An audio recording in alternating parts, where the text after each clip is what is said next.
Recording in progress. Yeah, thank you. So it being on or about 6:30 on Monday, May 8th, 2023, I bring this meeting, Easton Conservation Commission, to order. In keeping with an act relative to extending certain COVID-19 measures adopted during the state of emergency as amended by Governor Healy on March 23rd, 2023, extending remote meetings through March 31st, 2025, this meeting will be conducted remotely over Zoom.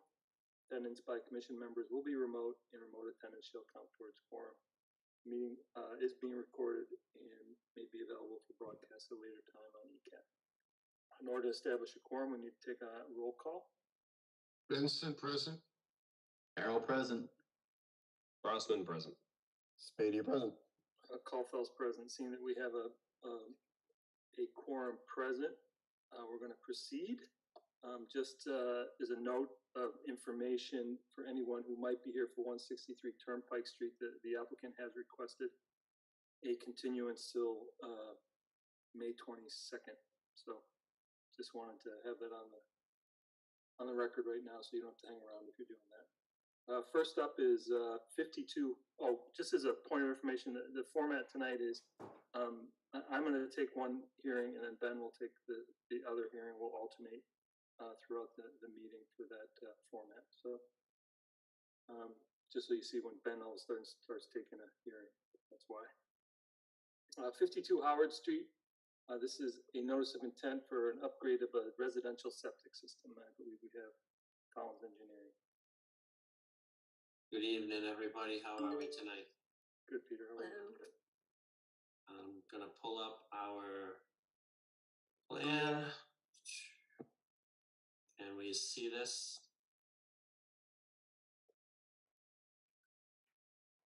Yes, I assume so. Yes. All right. For the record, Peter Lyons with Collins Civil Engineering Group. We're representing the homeowner for this project tonight. This is a repair on a failed septic system on a existing 5-bedroom home on Howard Street. We are contending with some wetland resources on the site. We have a BVW delineated in green, flags 1 through 17 shown on the plan. And further to the south at the bottom of the plan, we have a mean high water line, flags, looks like 10 through 23. On the southern portion, a 100-foot buffer to that, and the 200-foot are shown with the light blue.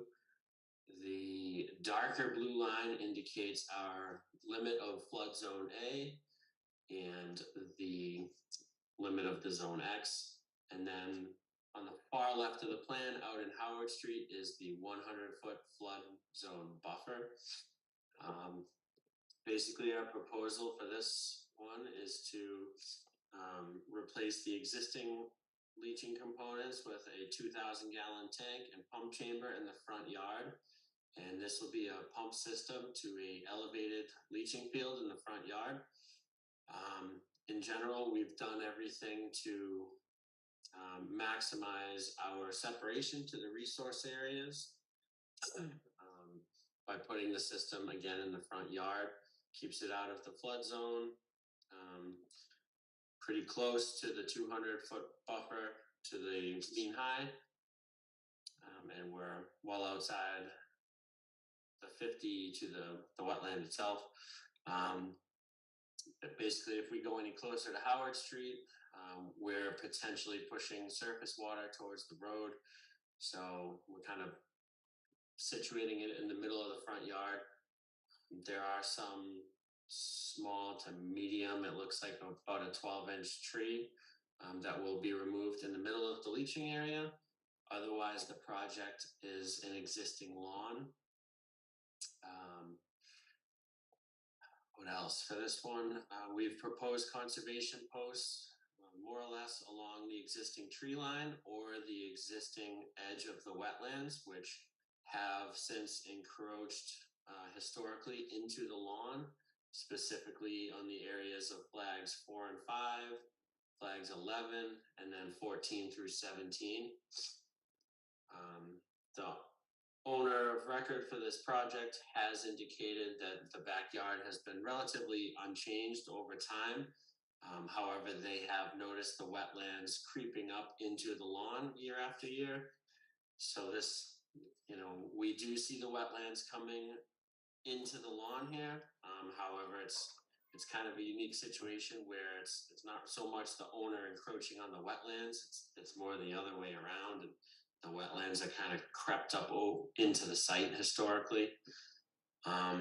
These were some issues noted in the staff reports. So we had revised the plan to show some mitigation areas and essentially these 3 triangles to help bring this back to its wetland-like condition.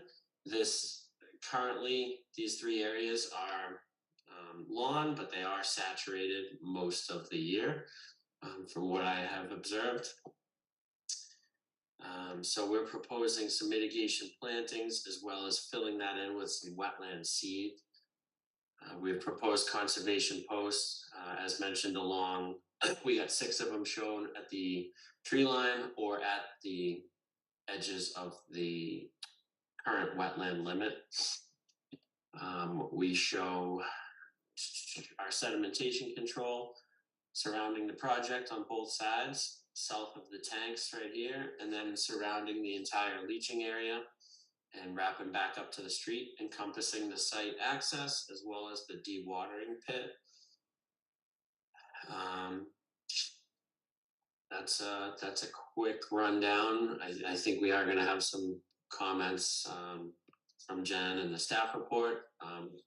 Essentially what we're doing, this is our first proposal, and then based on some feedback from the owner as well as Brooke Monroe, the botanist, wetland scientist, we did kind of come up with an alternative option to help cut down the costs associated with the mitigation areas, as well as any type of monitoring that would be required for those.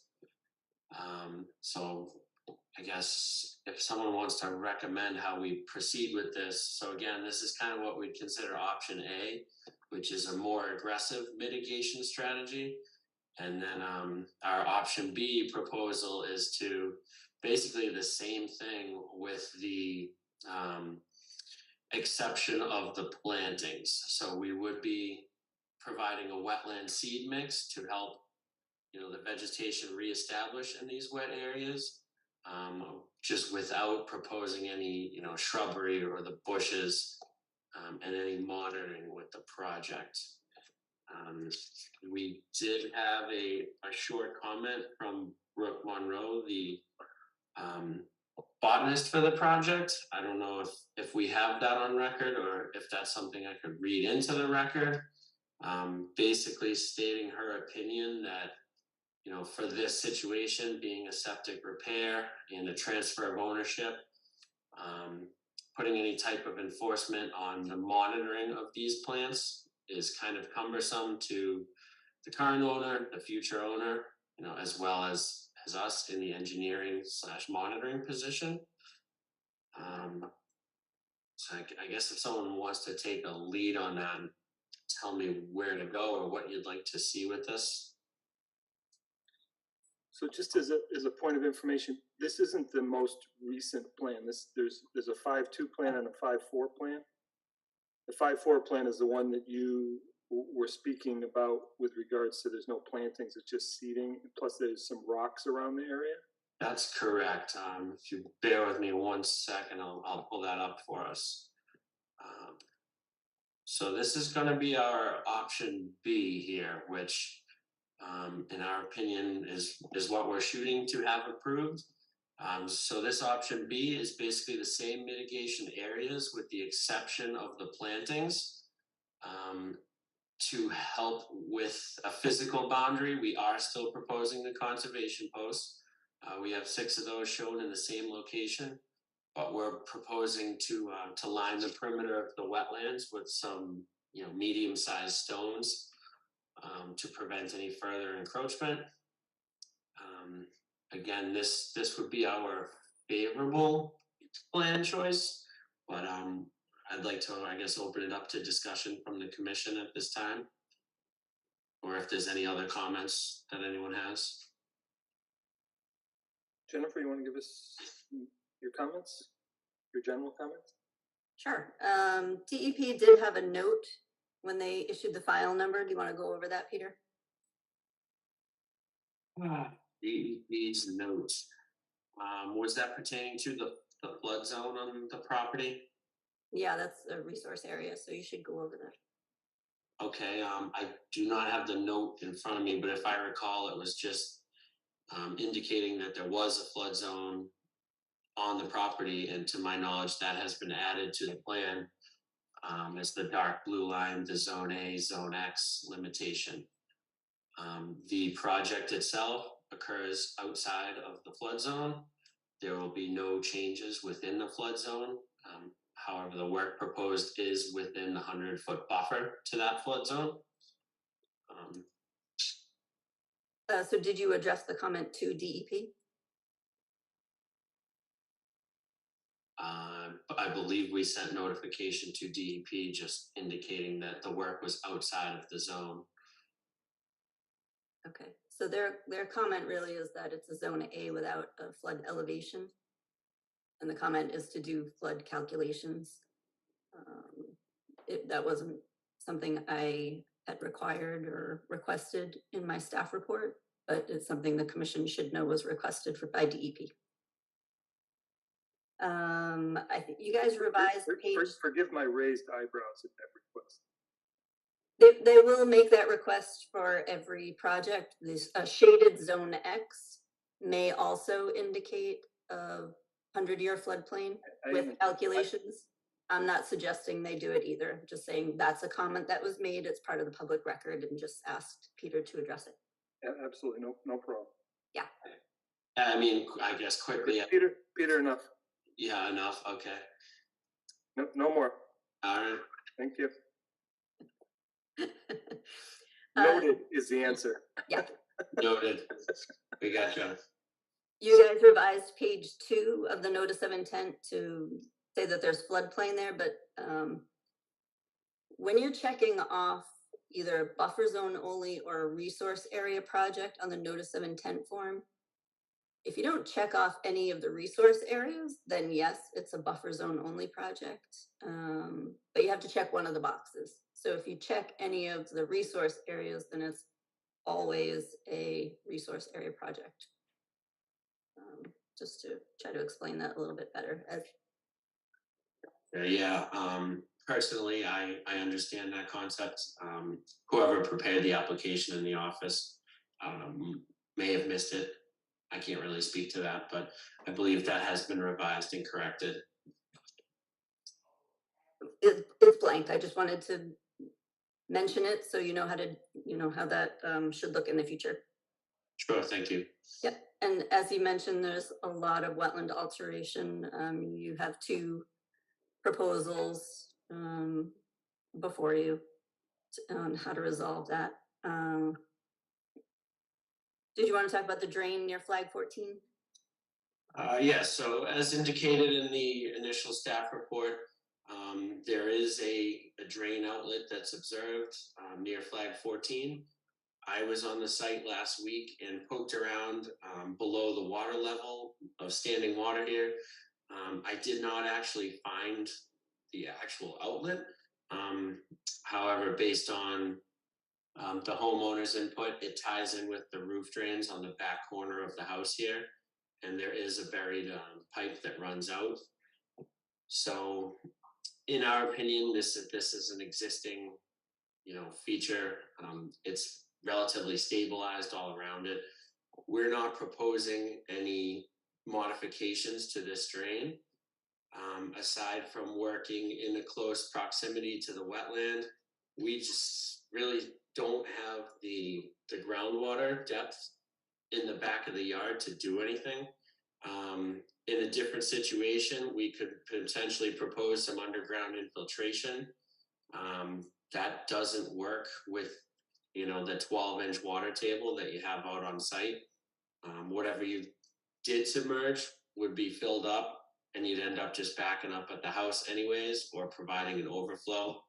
So Peter, I'm going to interrupt you here. No one's asking you to do anything with it. It's just confirm that it's roof runoff and not something from the basement where an oil tank could potentially put something into the wetland. You confirmed that it was roof runoff. There's Yeah. a clear channel within the wetland there, a little There bit is. than the report that was provided back. Yep, there's a channel in the wetland, and the downspout goes directly underground at the corner of the house. I was able to look in and verify that it went in the direction of flag 14. I didn't see any other pipes tied in. Sometimes you'll have a sump pump coming out of the side of the house. Nothing like that was observed. So, to our knowledge, it's all clean roof runoff. Okay, and the property is for sale, so how is the new buyer being notified that there is, pretty extensive wetland? Are they okay with a bunch of boulders, throughout the property versus planting?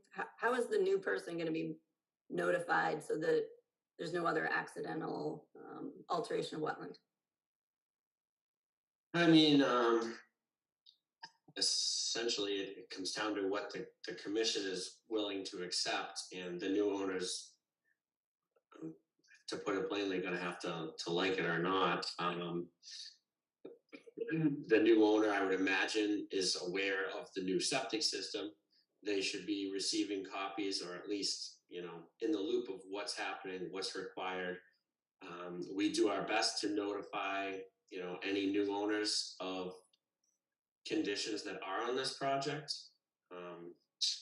But I mean, ultimately, beyond our final inspections, we don't really try to get involved with chasing down the future homeowners to make sure they're complying with all this.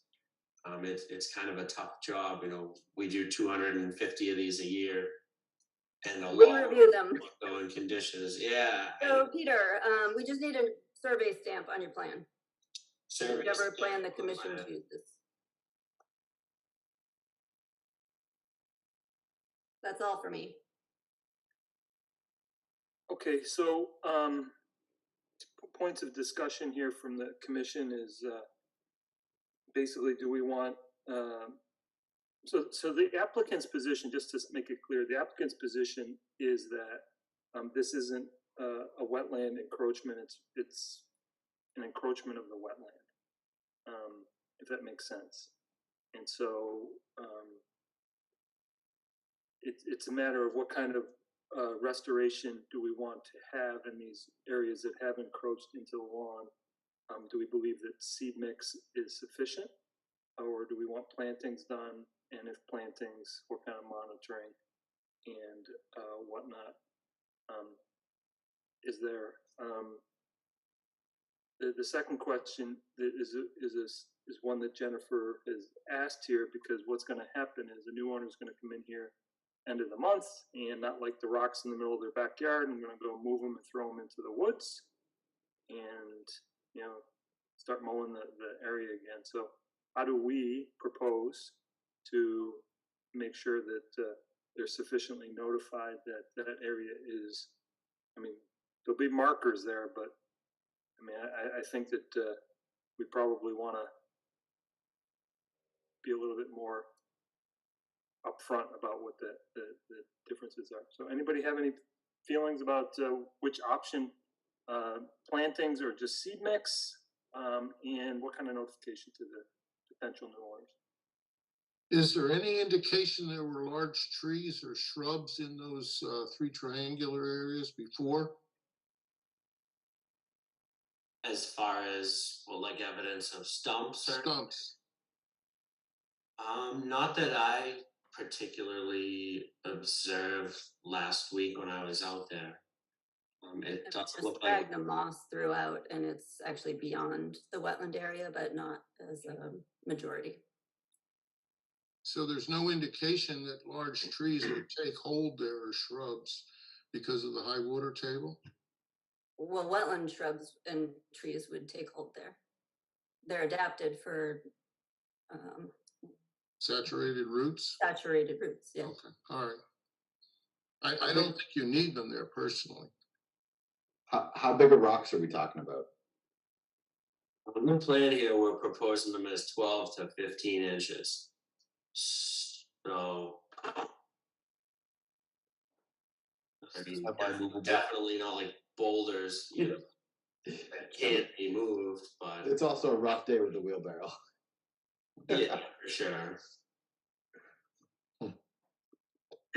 I don't know. I guess it's our opinion that between the visual, you know, signs that are proposed along the whole limit of the existing wetlands and the rocks, it's going to be pretty obvious that the intent is to keep people out of there, keep people from mowing there. I mean, realistically, you can't even run a mower through there. You know, a ride-on mower is going to disappear in the mud, and Well, it doesn't look like they've really been, you know, trying to clear it back. It's just, I don't know, self-maintained over the years. So any other feelings about the restoration areas? Nate? I like the rock option. I'm going with seed mix, but I'm not entirely sure what's the best option. I'm feeling the rocks. I believe will be moved at some point. Those are not. I kind of like the idea of a rocks as a barrier. I mean, I think this is the first proposal that's come before us since I've been here that had rocks. It's a good barrier. Just if we get bigger rocks. I Yeah. have seen them before. Completely It's a little too small for that, but I have seen them before. They have been used. A larger. I'm in favor of the seed mix. I'm okay with the rock barrier. I would like to propose someone sending a letter or including it somewhere, because I mean, until they close, they're not the new owner. But I'd like some evidence that the new owner has been notified by letter, not just buried into conditions on this project of this specific requirement. Jennifer? So other towns have added a sign-off sheet to their order of conditions that says the new buyer will sign this to say they've received the order of conditions. They understand there's, you know, wetland restoration on the property, and they submit that to the commission when they buy the property. I am all for that, Jennifer. I think that's a great option here. So, any other comments from the commission? Any public comment for 52 Howard?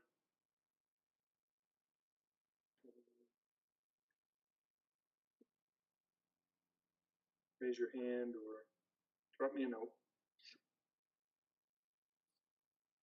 Okay, so seeing none, Peter, you want to close? Yes, please. Okay, so motion to close 52 Howard. Second, Caulfield's Benson, second. Roll call. Benson, I. Carol, I. Crossman, I. Beatty, aye. Caulfield's aye.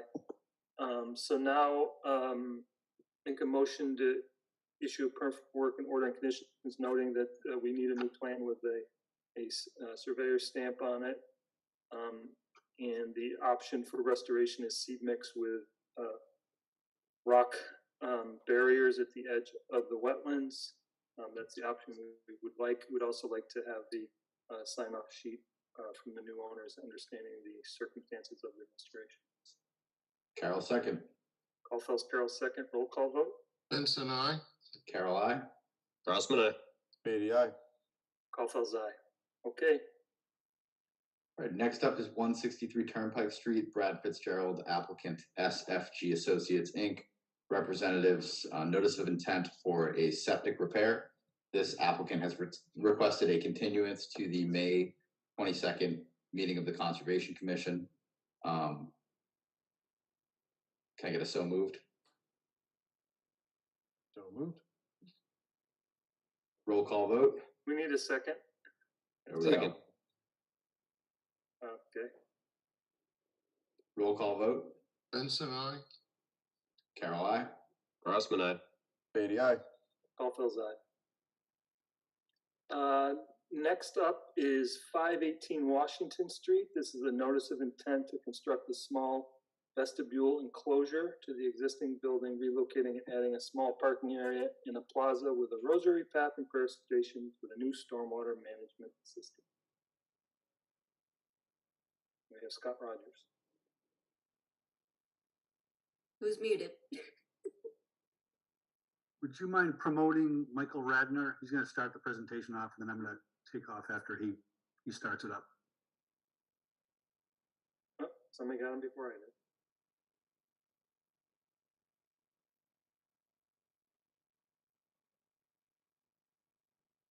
Good evening. Hi. Let me just adjust this. Okay. Good evening, Mr. Chairman and members of the commission. My name is Michael Radner.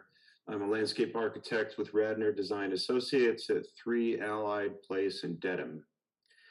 And I'm going to go ahead and share. And as I'm doing that, I will let you know that Scott Rogers and I have been, let's see, everybody can see this? Yes. Terrific.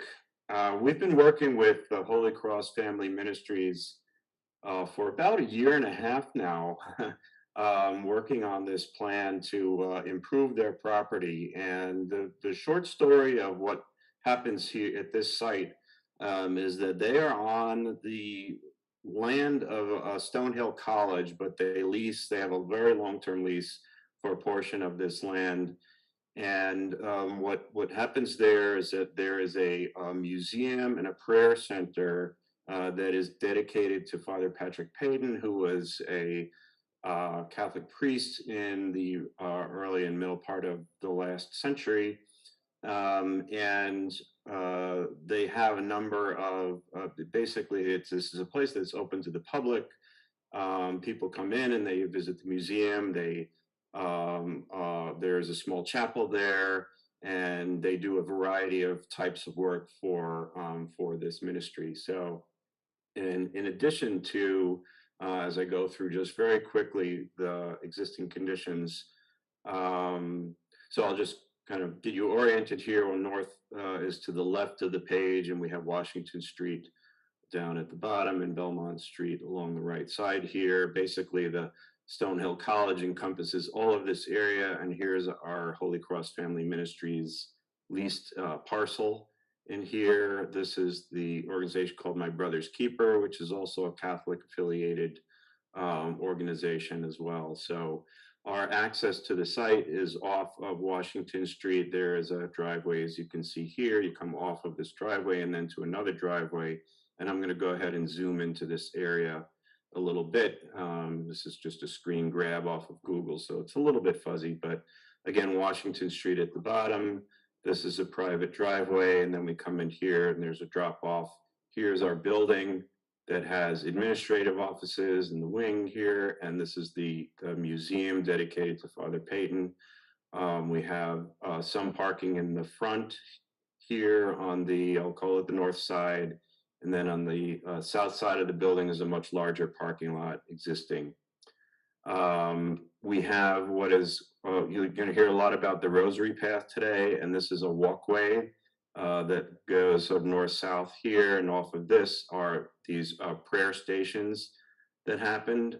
This is a wooded area that is undeveloped. This is basically a lot of lawn, mowed lawn in this area here.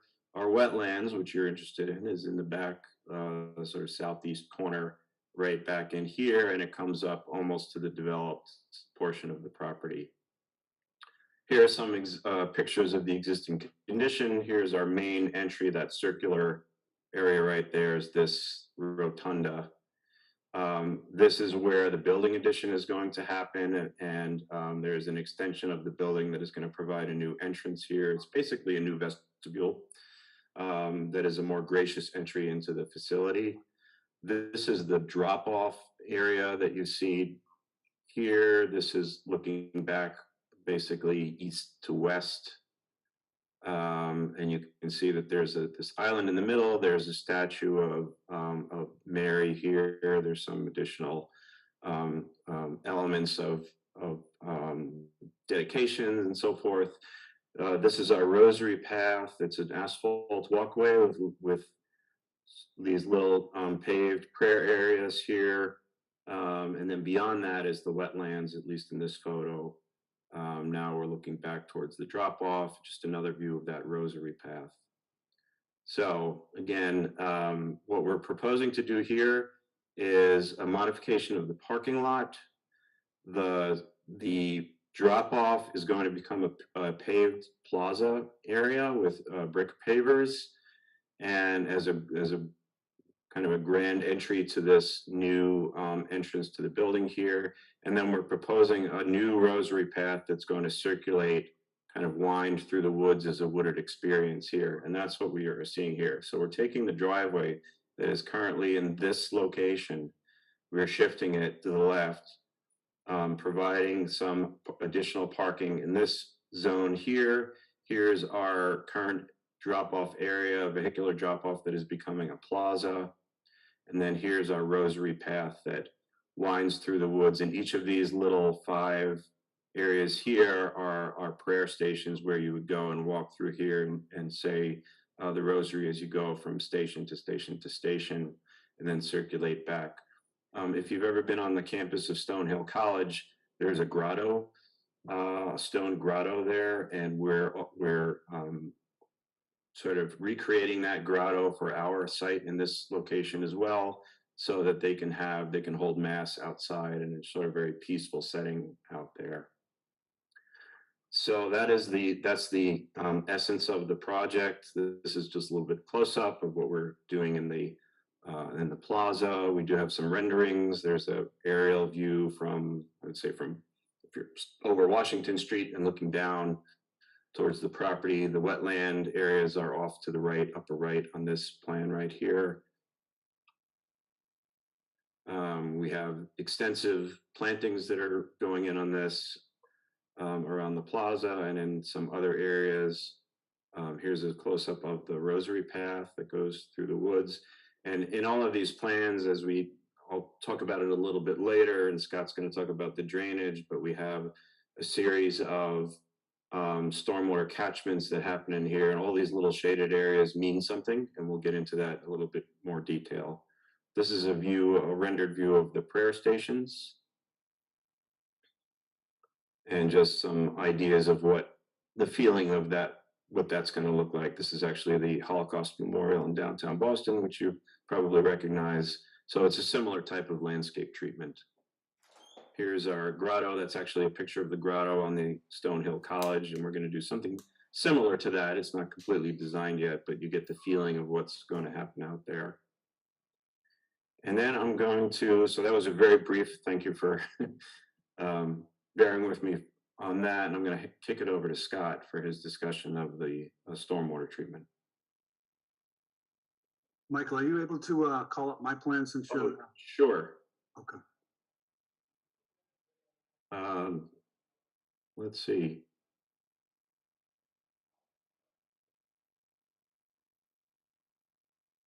I wasn't ready for that. Hang on one sec. Sorry.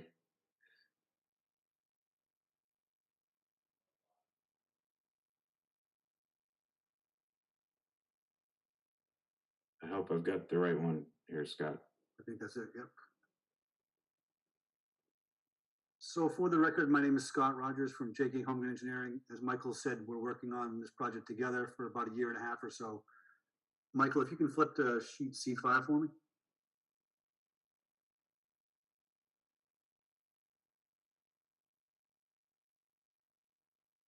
So there's basically my design part is in sort of like 2 phases, if you will, or 2 different sections. One is the northern side, and Michael had mentioned, you can see on my plan that new driveway that comes off the circular driveway and heads towards the back, the rear parking area.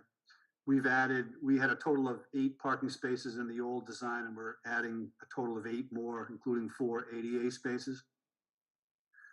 You can see kind of to the lower portion of the plan towards the south a little bit. That's where the plaza and that vestibule entry that he was talking about is located. So as far as this part of the plan, we're going to be doing kind of more conventional drainage, if you will, I guess. It would be, catch basins with deep sumps and hoods, drain manholes. It'll be discharging into a sediment forebay, and that'll overflow into an infiltration basin, above ground basin. We tried to create this basin, not your typical engineered squared basin with riprap. We tried to kind of form it to the land a little bit and be a little more creative with that, with Michael's guidance and help on that stuff. So That's generally the approach to this, the more, developed side, if you will, of the property. So that's kind of the northern side. And then if you can flip to the next sheet, C6. So you can see on the top of the sheet, that's the other half of that plaza. And you can see to the west towards Washington Street, that dash line is indicating that the old driveway they're going to basically be replacing and removing that section. And then for the prayer stations themselves, Michael kind of pointed out to you, but we did spend a lot of time locating trees in the property. We're interested in not cutting down trees and working within the existing landscape as best we can. So this meandering, I'm going to call it a meandering path, the rosary path, kind of goes through the woods, if you will. It's generally meeting existing grades within about a foot or so. And then we have a series of new stormwater facilities, if you will. Right now, that whole section of the site basically is mostly wooded, but there is a small path, if you will, bituminous concrete path on the wetland side. Right now, there's really no drainage features to speak of at all on the site. So everything that we're adding will be improvements to what's there now. We are adding a series of swales, grass swales, also some bioretention areas. Some of them have 4 bays within them. So we're adding, additional stormwater quality features as well as stormwater quantity holding that water. And all these landscape features, the bioretention areas are all interconnected with yard drains, catch basin overflows. So they all kind of interconnect and work in conjunction with each other. The final basin, if you will, is located pretty close, about 55 feet from the existing wetland area. So we're outside the 50-foot buffer, but we are providing that last bioretention area there. That one essentially is going to work as, it's still going to be a bioretention area, but it will have a riprap spillway overflow. And that'll be handling the smaller storms. But as you can imagine, with a site that's this big, there's some pretty good amount of runoff going into that wetland that's uncontrolled. So all these landscape features and bioretention areas, stormwater facilities will help to control that stormwater quantity a lot more than what's going on now, but also it's going to improve the stormwater quality to the site. I should point out to you that we did receive a letter from Beta. We had a conference call with Beta Engineering to kind of go through the comments that they had made, and just so we have a good handle on how we're going to approach the revisions. I also have some comments from Jennifer that I'll be addressing with the Beta revisions. And then there was a small comment from DEP that basically just, confirms the fact that we are partially in a zone 2. And just so that you know, that's basically going to kind of affect the size of the sediment forebay and also some of the details on the TSS, the total suspended solid removal calculations. But essentially, we're in the process of going through all those Beta comments. And I think I'd like to turn it over back to Michael Radner at this point.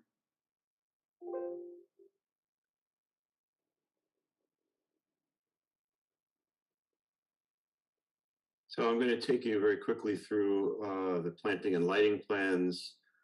And Scott did a great job, obviously, of talking about these basins in here. We are using quite a lot of native vegetation throughout this, and I think the big move here is not what we're doing sort of inside these little planters here on the main entry, but the way that we're treating all of these basins and areas that are basically cut lawn right now. And these are going to be all native plantings inside the basins on the slopes and on the bottoms. And then for those areas that are still upland, we're actually taking the mowed lawn out of commission, and we're going to plant meadows in these areas. We're going to do native meadows. The owner, the ministry, has really bought into this concept of having a native landscape and having a really beautiful experience of being able to have solitude through the woods here. The one thing that we are doing a little more of a decorative planting, if you will, is in this, what we're calling the European style plaza, which is a little bit more formal. So those are some, it's not entirely native palette in there. But we're trying to do that to give a certain aesthetic appeal to that entrance. So this is certainly what we hope and plan that this will look like for most of what you'll see on the site, using these seed mixes that are pretty well known at this point, I think, and with a lot of native plantings and grasses, sedges, and perennials. This is a display of the planting around the main plaza. I'm happy to talk about horticulture if anyone wants to get into that conversation. And then the trees we're using, really trying to use as many native trees as possible along in the parking lot around the plaza.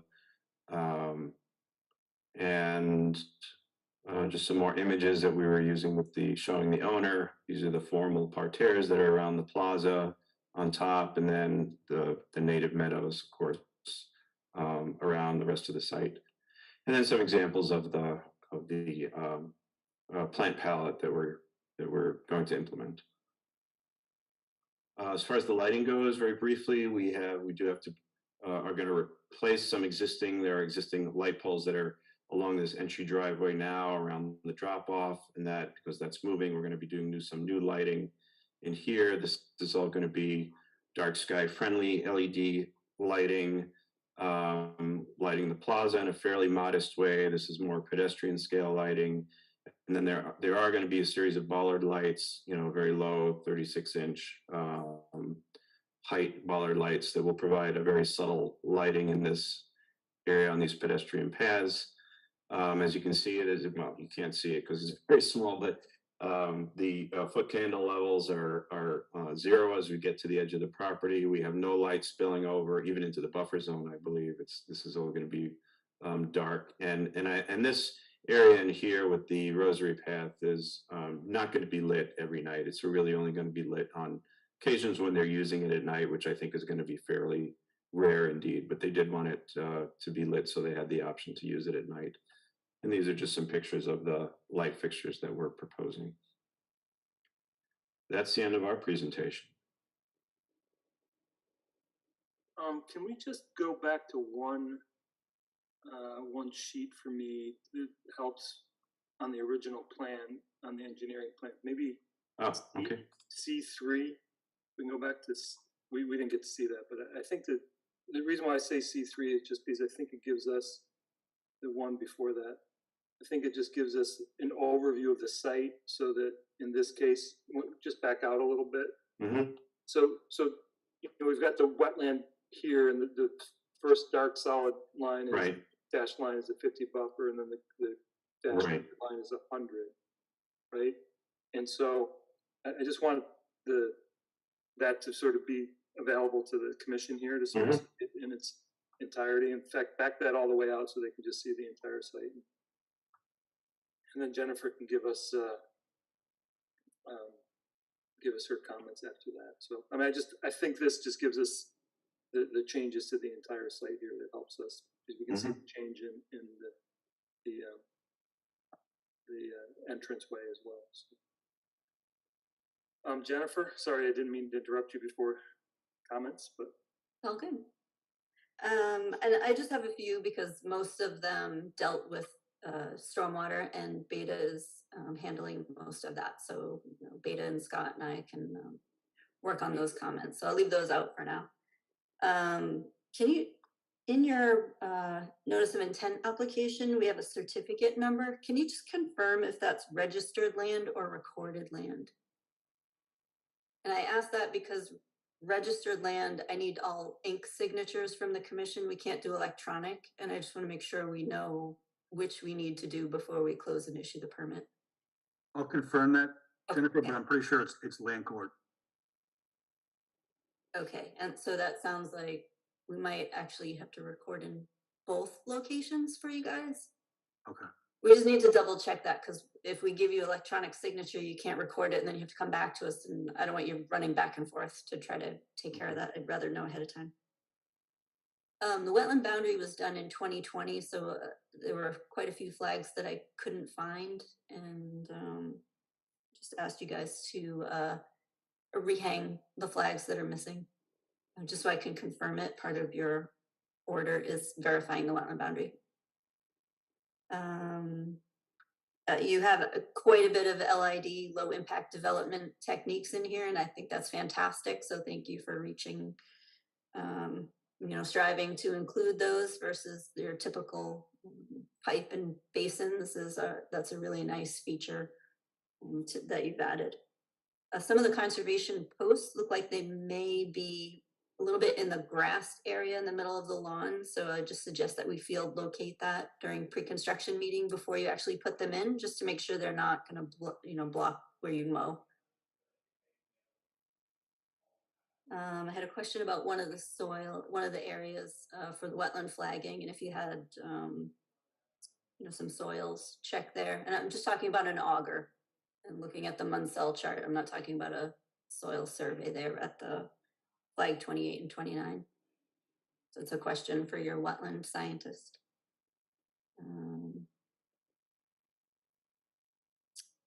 And the conservation post and marker detail, I didn't see that on the detail sheet. If it's there, just point it out for me, but if not, can you please add that? And we just need a copy of the presentation for the public record.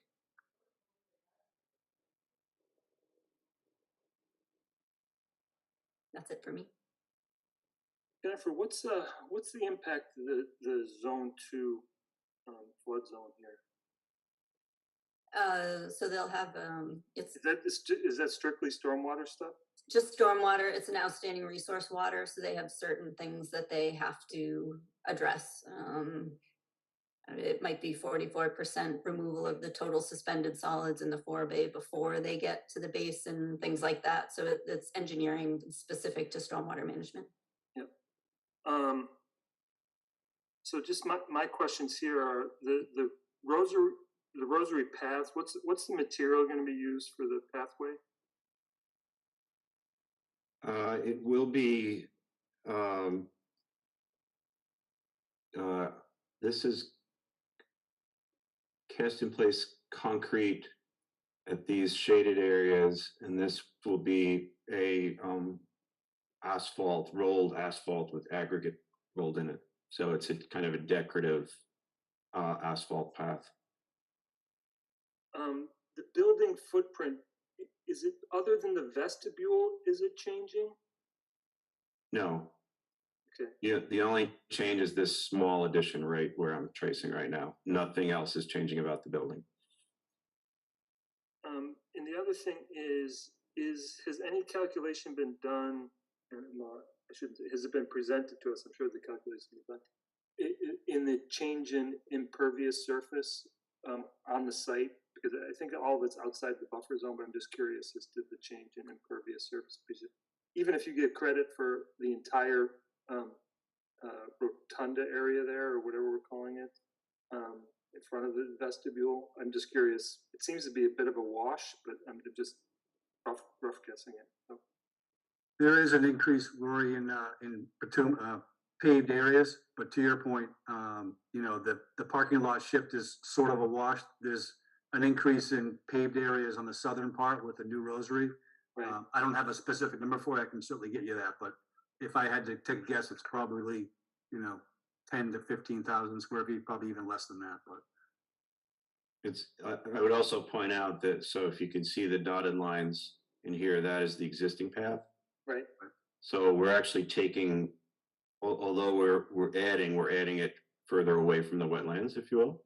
Yeah, sure. So we're de-developing inside the buffer zone somewhat. Yep.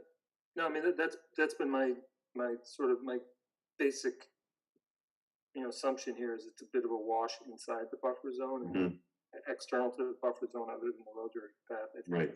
The actual parking area is probably fairly similar, just as a rough guess. I mean, just 10,000-foot view. Any questions from the commission? Knowing they're going to have to come back to us with stormwater changes and stuff. It's quite stunning, to be quite honest, in a very positive way. So And I just wanted to give you that feedback. So good presentation. Thank you. And certainly quite impressive what they're trying to do out there for sure. This is really, not to talk out of turn, it's a wonderful client. We don't often, we often work with real estate developers and so forth, and this is just sort of a delightful project. Good for you. Yeah. One of those once in a while. So. Yeah. Any other comments from the commission before we go to public comment? So any public comment for 518 Washington Street?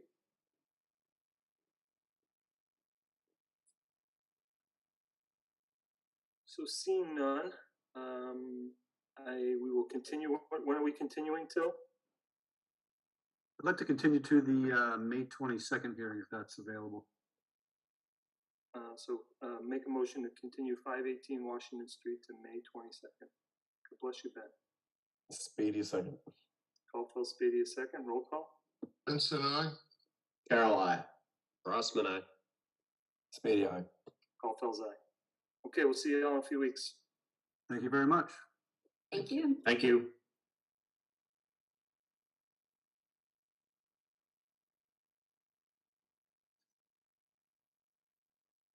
Moving on to the next order of business, 20 Central Street.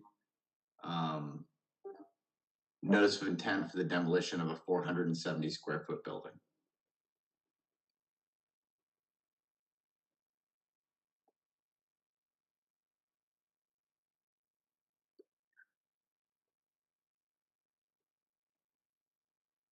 Apologies, I had myself muted.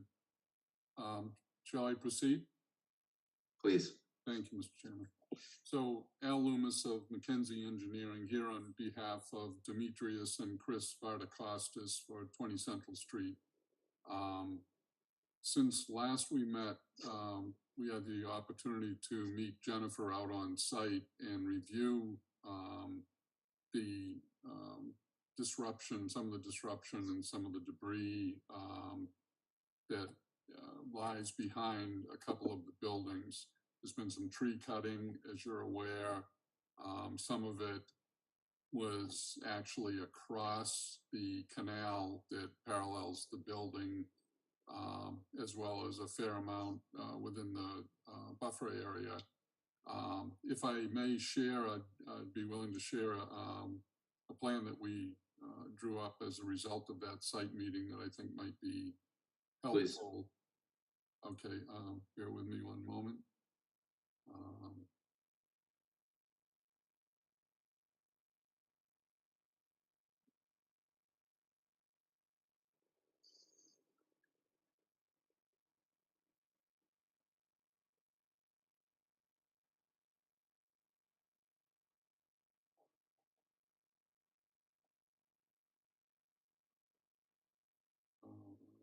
don't know why I can't find my.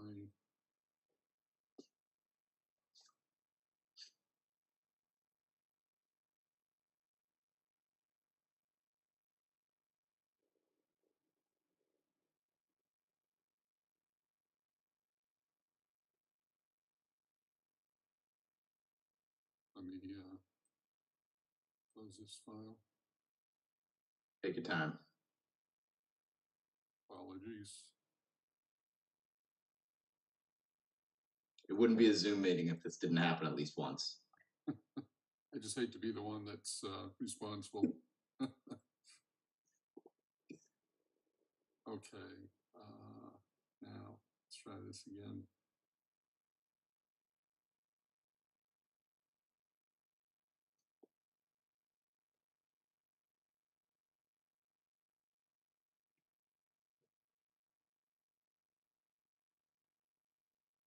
On top of, we really complicated it by having multiple screens and like 7 documents open at the same time. I was never a proponent of multiple screens. Now I love it, except at times like this. So Yeah.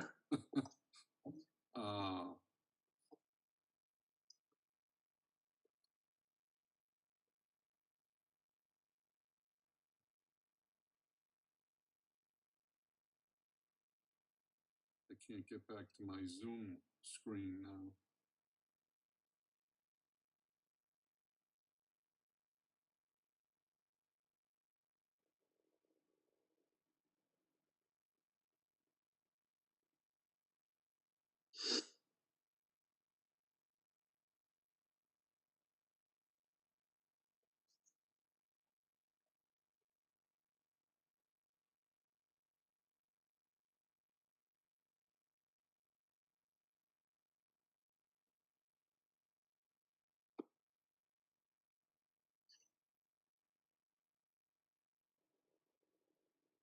I don't know why I can't.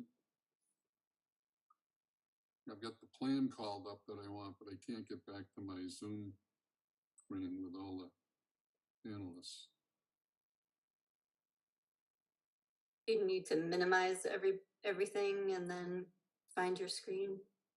It's happened to me before too. I understand I'm how you feel right actually- now. I'm at my desktop. And Sometimes if you try the escape key, it'll break you out of what you're looking at. no, that didn't work. There we go. Okay. Apologies for that fiasco. Worries.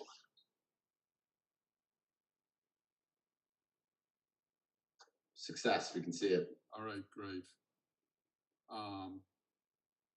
So we developed this plan as a result of our site walk with Jennifer, and we went over at some length how we would approach the cleanup of this site.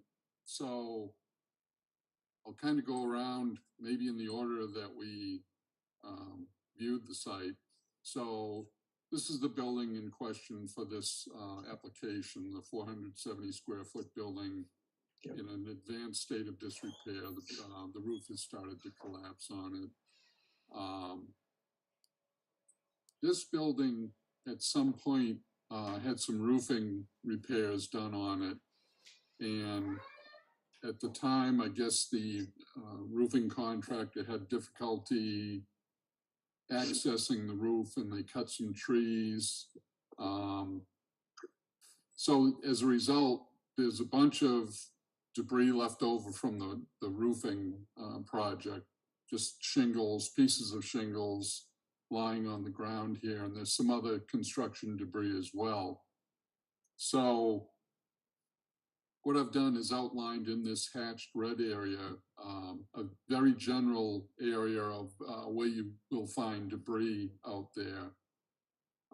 So what we spoke about on site was accessing this in order to be able to do the cleanup. One possible route would be in around this building here. There's some mechanical equipment in here that, like HVAC equipment, that we'd actually have to go a little out around that to some degree. So one of the other options we looked at was in between the largest building on site and the next largest building, there's a little connector, a roofed connector with basically some T111 siding, a very simple structure that would provide access for like a mini excavator or a skid steer bobcat type of equipment to do the cleanup. Jennifer points out that this is considered a historic building, historic site. So I have a note on here that possible access for this area would require consultation with the Easton Historical Commission prior to any work. So Chris Vardacostas was going to work on that. This would be a much more preferable route. It's a little more direct to the area of concern. So there's been some tree clearing, especially in this location. What Jennifer expressed on site was that it would be good to remove all of those cut limbs and tree trunks, et cetera, in this area. So what we're proposing is that a skid steer and or a small excavator with a thumb attachment, preferably, because they'd be able to grasp some of the piles of debris, not debris, but brush that have been piled up in this area. So that's important because with track machines, we don't want to make more of a mess cleaning it up. So the track excavator could reach in without causing much disturbance.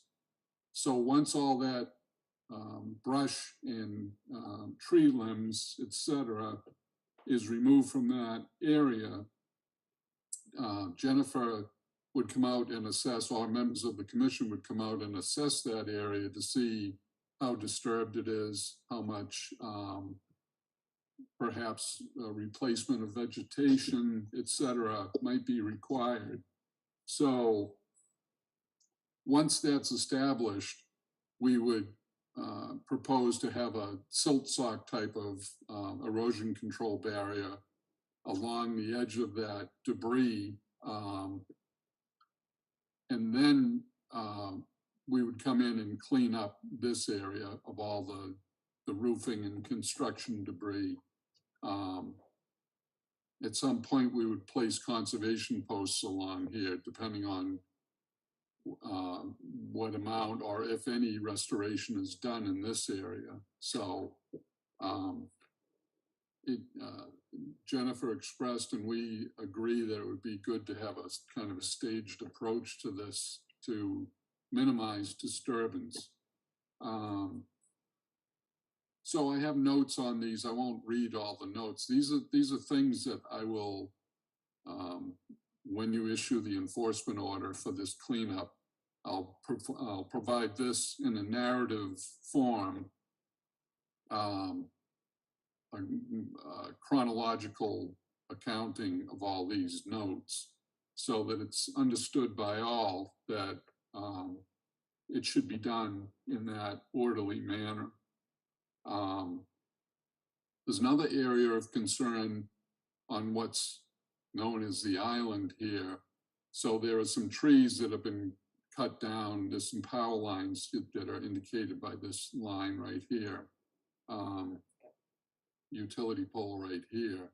There's also an old metal cyclone, like you would have seen at a wood shop or something, that collects sawdust. It's not connected to anything, and with the commission's permission, I think we may remove that as well. So same approach here,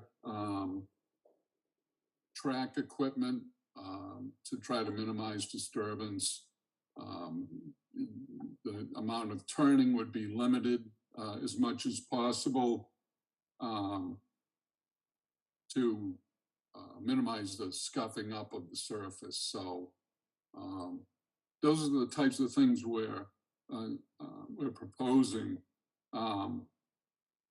Access would be from this location. There's a guardrail in front of this canal and another more substantial one in front of the river itself, the brook.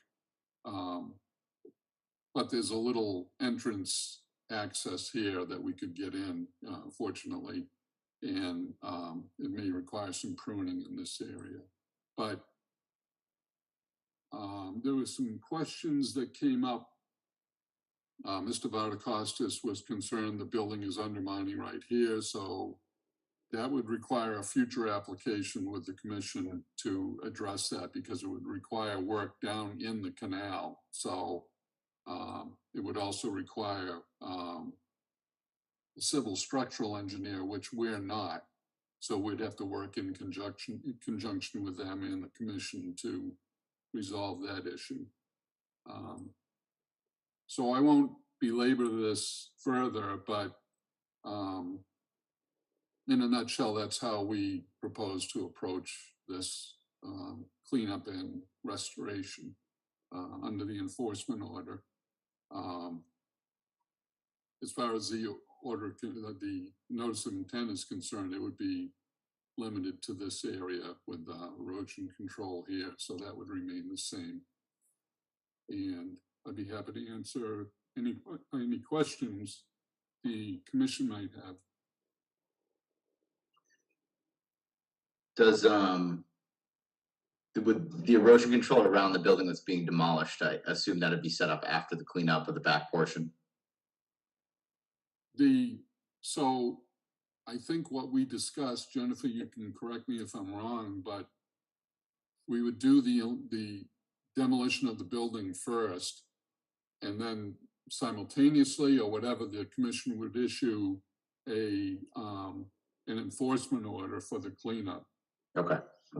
So I will report that, I know Chris Bartakos has been in contact with, at least one contractor to, get a proposal on the cleanup. And, I don't know where he stands with that. If he's on, he might be able to address it, but I'd like to get a couple of prices, obviously, so. And then I guess just a practical question, is the elevation such from Central Street to the, I guess I'll call that the front area of restoration right off Central Street, that you could drive a machine from road level to where the cleanup is? Are you talking specifically of this area? Yes. The Yep. island? Yes, Okay. it's, This is just from driving by, when I see that area, I think of a pretty substantial drop between road level and dirt. So just point of curiosity, I'm sure it can be done. no, it's, there is a drop there and it is fairly substantial, but it's, the slope in through this area isn't so steep that you couldn't access it. In fact, we walked down it rather easily, so Okay. I don't anticipate a problem there. Jennifer, any comments? Just a couple. Yep, thank you, Al. That was a very accurate representation of our site visit. Okay, good. And the last meeting, the commission had said, or we understood the commission had said, yeah, let's try to issue the permit to get rid of the building that's pretty much falling down and is a hazard. And we understand that really should be removed, and we'll do the enforcement order separately. To try to facilitate that, we're also including 2 of the pipes that may have an illicit discharge in the enforcement order, again, so they can move forward with demolition of the building. One of the conditions for the enforcement order should be that there's someone overseeing the restoration, and Al would be the person to do that. So we'll just make it clear in there. Just make a note on whether you're approving removal of a metal structure with the enforcement, so I can include it in there. And is there a rough time frame? Usually in an enforcement order, we have a date where things should happen by. And so if you pick a date and they need more time, they can certainly, if they're working on it, come back and ask for one, but you do need to think of a date of when things should be either started or finished.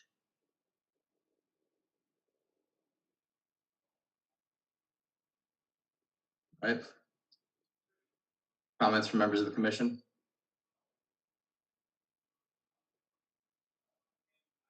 I'm liking how they're going about getting out the back structure, I think going in there with the skid steer and the thumb, the excavators, best way about it. So yeah, Agreed. simple, perfect.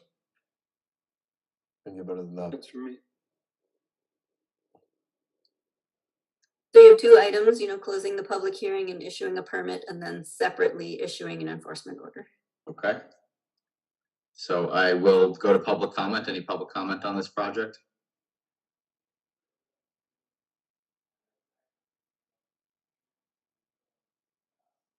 Seeing none, Alan, I assume you'd like to close? Yes, please. Motion to close the public hearing. Second, Roll call vote. Benson, I. Carol, I. Crossman, I. ADI. Paul Phil's aye.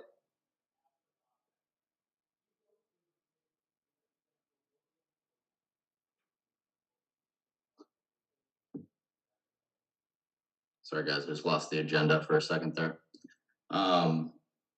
Motion to issue a permit of work and order of conditions relative to the demolition proposed at 20 Central Street.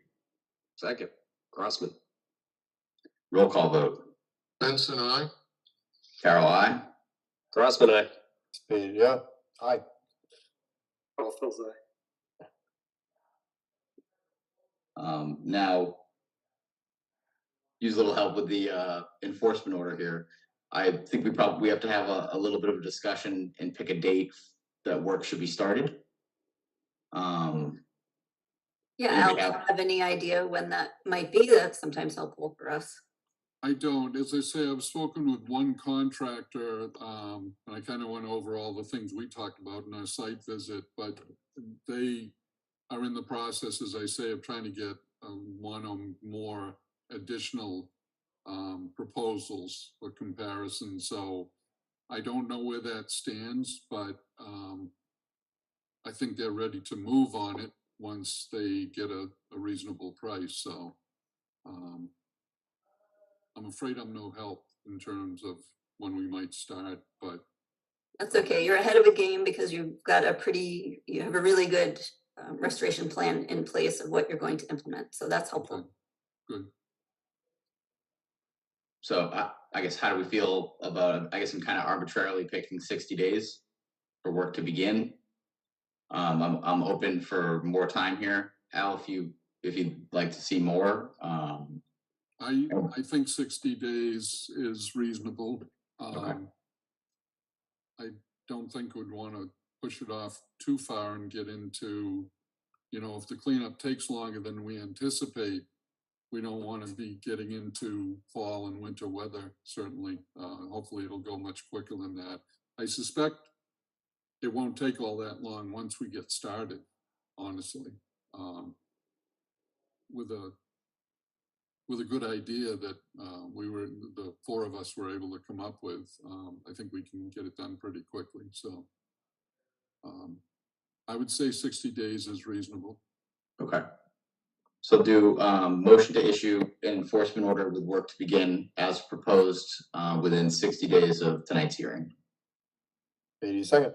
And just one, perhaps as a point of clarification, are we? Please, Roy.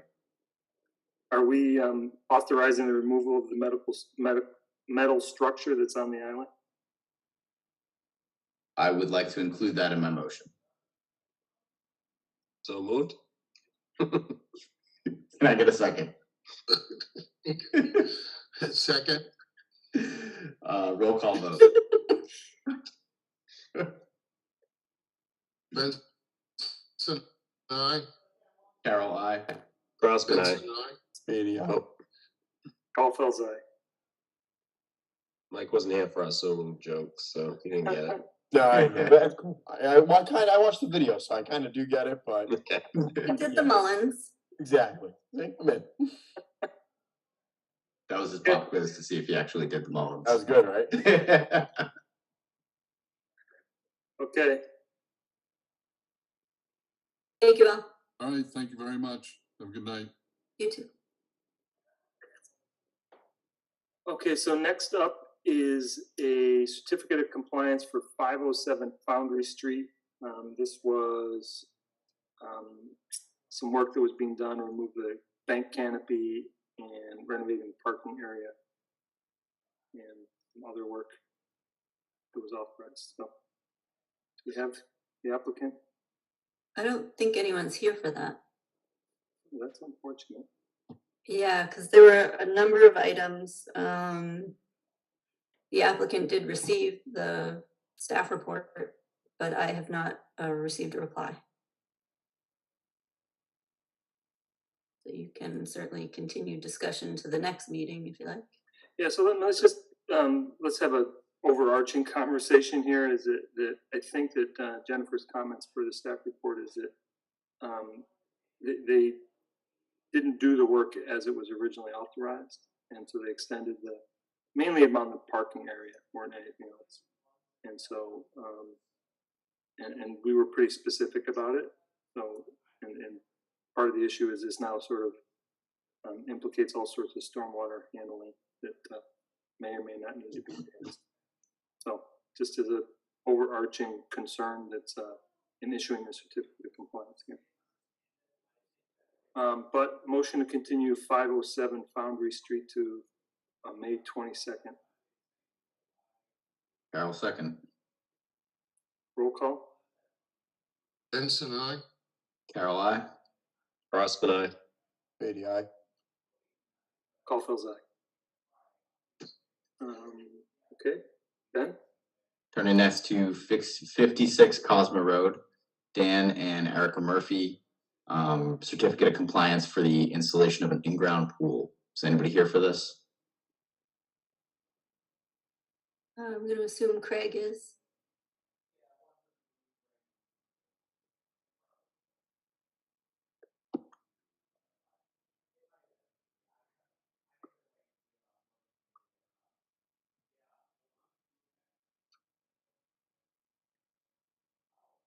Hello?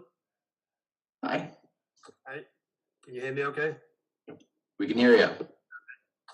Yes, Craig Skanowski, Rim Engineering. I believe Dan and Erica Murphy are on, but they may just be listening in. So the proposed work had been the installation of an in-ground pool in the rear yard with several resource areas. And they completed the construction this past end of last year, finalizing things like putting in the conservation signs in the past couple of weeks. They removed the silt sock this week that was still in place, or Easton Pool was supposed to do so. And submitted the request for the COC with the differences that we noted in what was constructed and compared to what was designed. They had, during the construction process, they had asked Jennifer for permission to change the size or the shape of the patio and slide it a bit to the west, which is towards the side streets. Did you want me to share the plan or just describing it? I don't think you need to. My report was just going to be that everything looks really good and they should issue the certificate of compliance. Just making a note that when you guys do the request for certificate of compliance, I think it's question number 4.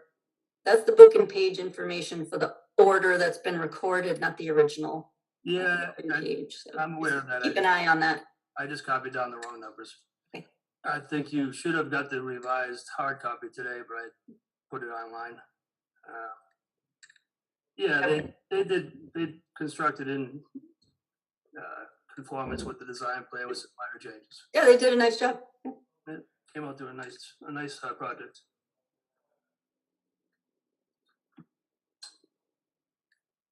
So I'll do a motion to issue a certificate of compliance for 56 Cosmer Road. Benson second, Roll call vote.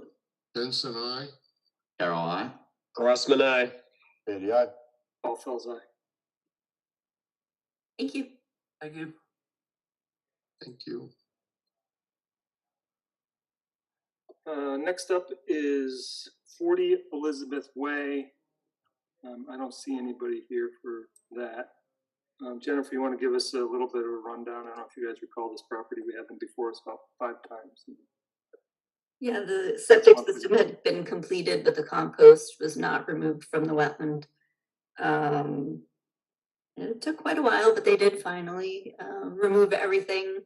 Did the inspection. You know, they stabilized with wood chips, as I suggested.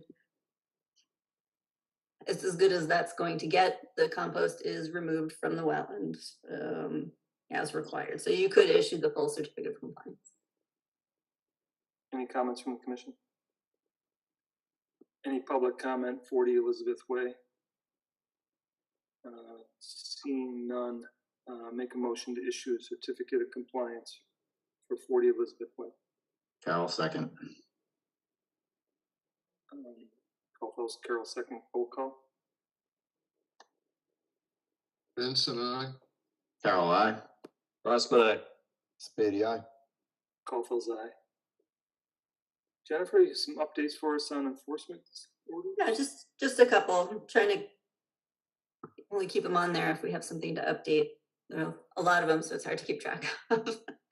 33 Gilmore, though, we issued an enforcement order at the last meeting, and the homeowner did come in. She's had some deaths in the family, and so she will. She and the landscaper and I are supposed to meet by the end of the month. 40 Prospect is new. There's some grading in the floodplain and the buffer zone. He does understand he needs to stop work and install sediment control and apply for a permit. 42 Randall is clearing within the riverfront area without a permit. And I still have to write the enforcement letter.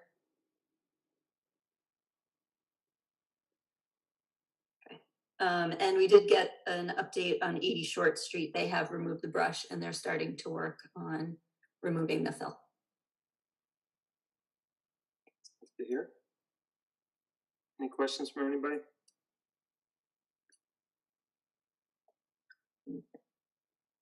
Jennifer, you've got some minor mods for us? Yep, a couple there. Because there were changes in the plan, I did want to make sure you were aware of them. The first one, 301 Purchase Street, was the pool that we just approved, but it's too close to the septic system. So they turned the pool. It's still within the limit of work that they had given us. So I felt comfortable approving that as a minor modification change. 12 Goodspeed, Lot 3. They do want to add a patio. Knowing how much discussion you guys have had on impervious surface on that whole street, I was not comfortable issuing just a letter saying it's a minor modification until you all looked at it and had a conversation about it. So do we have any plans about this? Do we know exactly the size? And I believe they were in your packet. that would help.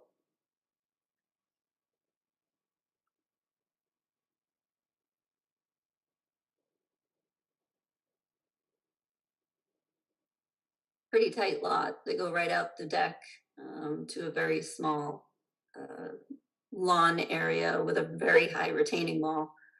Yeah, so this is page 53 in your binder in case anybody.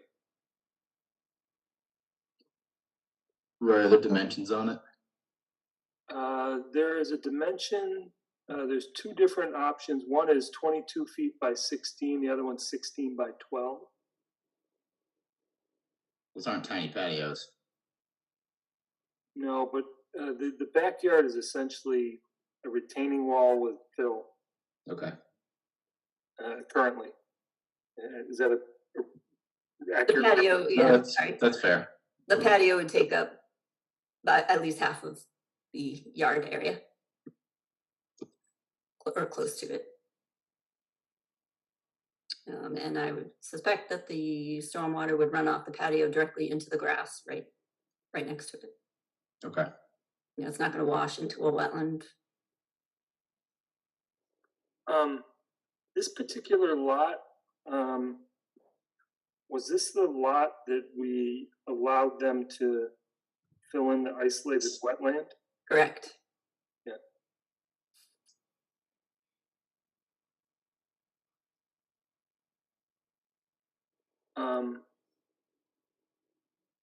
Any thoughts here, you guys? I mean, do you want to see a permit? Do you want you want Jennifer to be able to approve this as a minor modification? This was supposed to be grass, is that right? Correct. I think that's not an insignificant amount of patio to be adding to a backyard, but I think if it's draining away from the wetland to grass, in light of everything going on back there, I'm okay with it personally as a minor modification. Back that. I think you got 4 nods and a neutral here, so I think we'll. I think we can go minor modification on this. All right. How's that, Jennifer? Sounds good. Just need a motion. Motion to determine that the requested work at 12 Goodspeed Lot 3 at a patio, minor modification. Second, I'll call Phil Benson, second roll call. Benson, I. Carol, I. Rossman, I. Maybe I. Call Phil's aye. And since they gave you 2 options, is there any preference to which option, or you're good with whichever one they're choosing?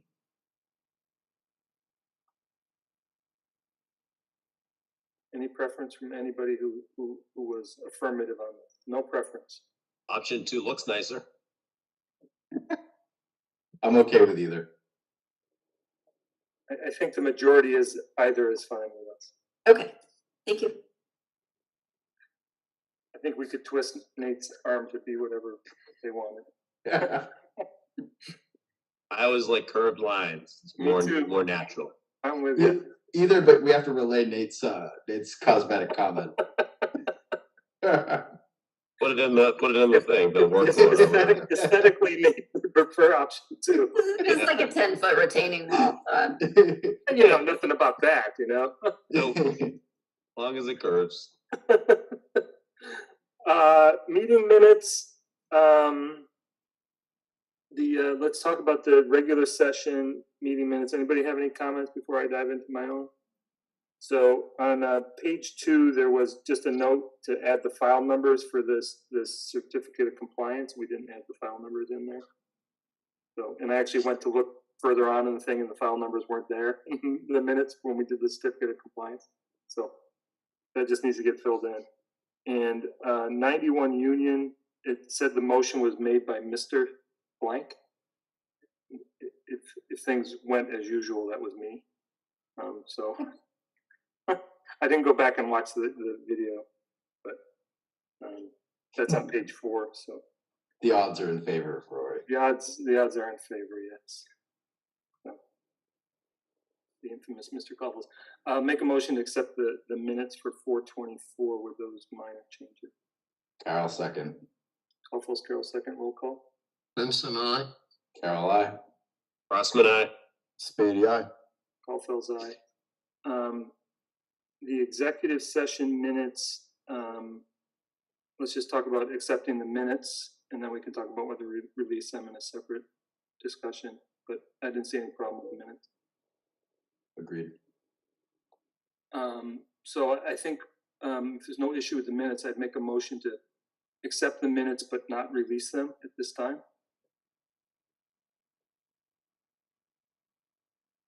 Since the issue is still under discussion by the commission. And there's some things we might want to think about taking out. Is it related to any ownership issues?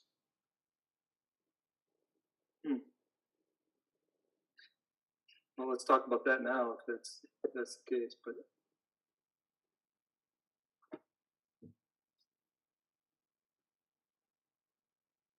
I think it's pretty factual.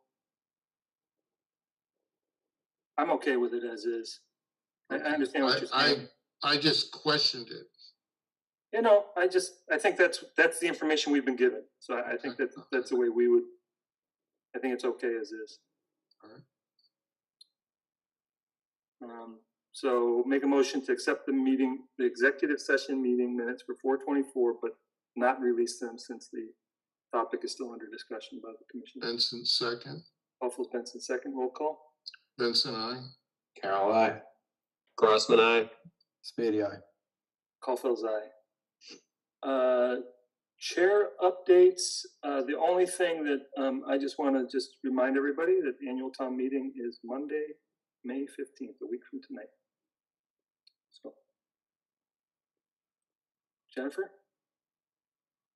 Just a few updates.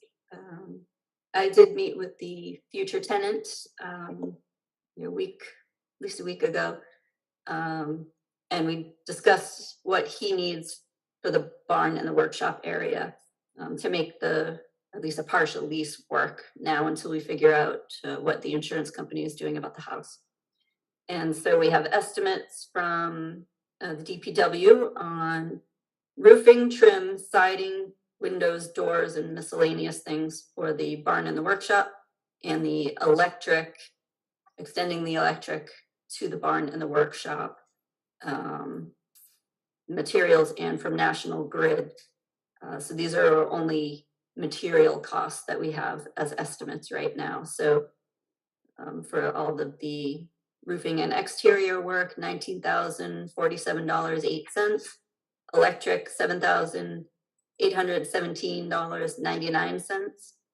So far, you've approved spending $20,000 overall for the project. You have $14,212.39 left from that $20,000. That's not our overall budget for Tufts, but just what you have already approved. And so I just want to make sure before I'm actually meeting with the tenant again tomorrow to try to finalize the shortened lease. And before we can actually do any of that work, I want to make sure you're okay spending that funding. the assumption is we're paying for the materials.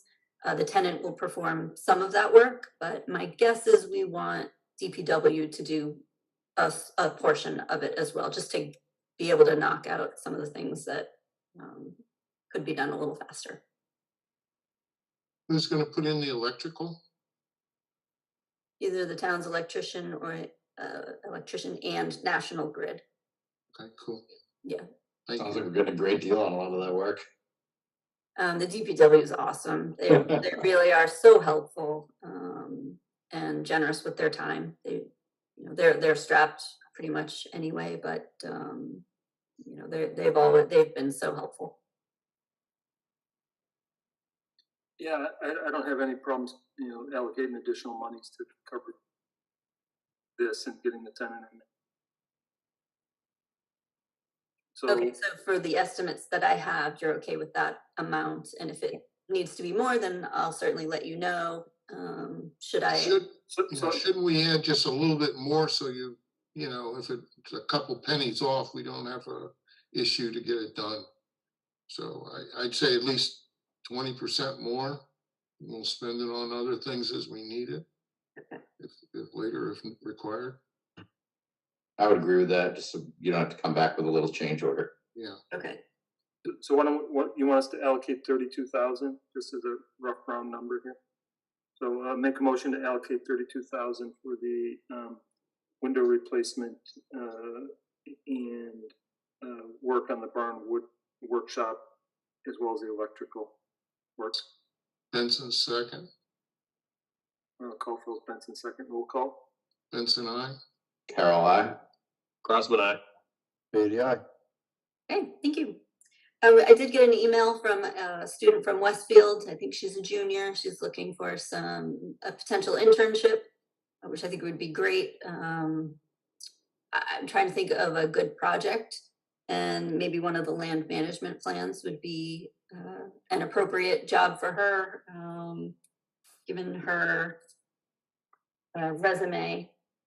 So she's Bachelor of Science, environmental science, minor in restoration ecology, and a minor in wetlands planning and management. So I'm sure we can find, something for her to do for the summer. Your question is, are we able to do a paid intern, a partial paid intern? I would try to call Westfield State and see what kind of program they have, and see if it's at least a partial funding. I would be very much in favor of a paid internship. There. Okay, and do you have a certain amount? Just a question, but do we have one organized map that shows all the woodlands that's owned by the town? The town's GIS layer does have that. The beginning of the year, we've had a few different people in the office filling in, and they were given special projects to try to coordinate our shared file where we have the deed, we have a map, things like that. So that's sort of in process, and certainly a project somebody could do as well. But they're online, you can see that. Our project was to verify it, make sure Mass GIS had the same information. If not, we need to update that layer. And it's a lot of chasing registry information because we just don't have it in the files. That's a good one to get done. Yeah. My idea is I don't know if it's just because I know what it looks like, but I feel like I've seen more Japanese knotweed this year in adjacent to roads throughout this town than I ever have before. And garlic mustard. Tons of that. People are less eager to eat Japanese knotweed, although I have heard that you can't eat it. I just made pickles. I'll let you know how they come out in a month, but I made them. I did not eat it, but garlic mustard all day. Yeah. So what do we pay? Yeah. Because I don't think she'll accept payment in knotweed pickles. We can try. It could be some really good pickles. You don't know. Yeah. do you want me to try to figure out from Westfield State if they have anything? I can notify her and say, we'd love to have her. We're trying to work out if, you know, if we can pay her and how to do that and a project for her. I can certainly reach out to her and say, yes, we are interested, and So we'll figure out how to do it. She's gonna need to start in the next couple weeks, though. yeah, that's one thing I was going to say is if we wait till our next meeting, then she's, you know, I mean, she probably doesn't want to start till the end of May anyway. But same time, then you've got another couple of weeks to try and get things lined up. You know, Mhm. I mean, if we give you authorization here to do something, given that you're going to try and work something out, I think it just helps with your timeline. So I don't know how much we want to allocate some dollar amount in total, and you can figure out how to spend it. That's the way I would approach it. If that's helpful. If it doesn't work, then I just don't do anything and I let you know about it. Yeah, I think that makes a lot of sense. So does somebody have a number in mind of how much we might pay for this intern over the summer? I think if you allocated $5,000, then we figure out what a reasonable hourly wage is across 40 hours a week for a summer. I also need a place to put her, and there's no room in my office for that. So a little, Pick I up. have to be a little careful about how you could always do an hourly rate, and then we'll try to figure out how many hours. So I, like, from my standpoint, I want to leave that all up to you. So like, if we give you a maximum number, like if we say $4,000 or whatever, and you want her to work 20 hours a week, you can figure that out, right? I mean, Okay. so, you know, if you wanted to sit in the Mary Connolly conference room or wherever you wanted to sit, right? The famous Mary Connolly conference room, that, you know, that's, you know, and you can figure out how to do that for 20 hours a week or whatever it is. And Okay. I think that's the way I would approach it. And Yeah. whatever number we come up with, $4,000 or $5,000, you know, and if you don't spend it all, it's all good too, you know. Okay. So Ben's motion was for $5,000. I think that was his suggestion. There wasn't a motion there. Someone wants to make that a motion. So moved. So affirmed. So we got Crossman with the motion. We have a second. Carol second. Oh, there you go. Crossman, Carol second. Roll call vote. Benson, I. Carol, I. Rossman, aye. Spady, aye. Caulfield's aye.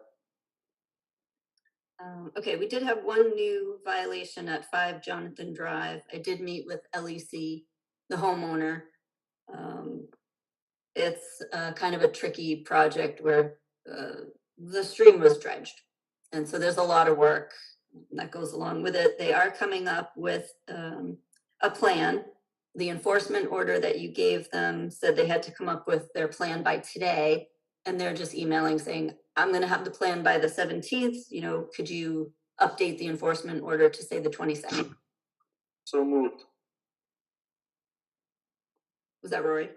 Mm-hmm. Okay, thanks. Carol second. Caulfield's Carol second. Benson, I. Carol, I. Rossman, aye. Spady, aye. Caulfield's aye. Okay, two more quick notes. 226 Massapog conservation restriction was signed and recorded. Just so you know that was finished. And then whoever did not sign the 20 Short South Street conservation There's restriction. only one person who hasn't signed it as of 5:30 today. Oh, all right. I knew there were two.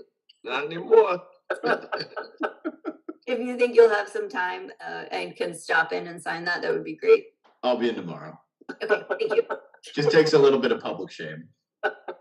They're open till I was 7:30. keeping it They're anonymous, open till but- 7:30. All right, that's it for me. Anything else we need to cover here?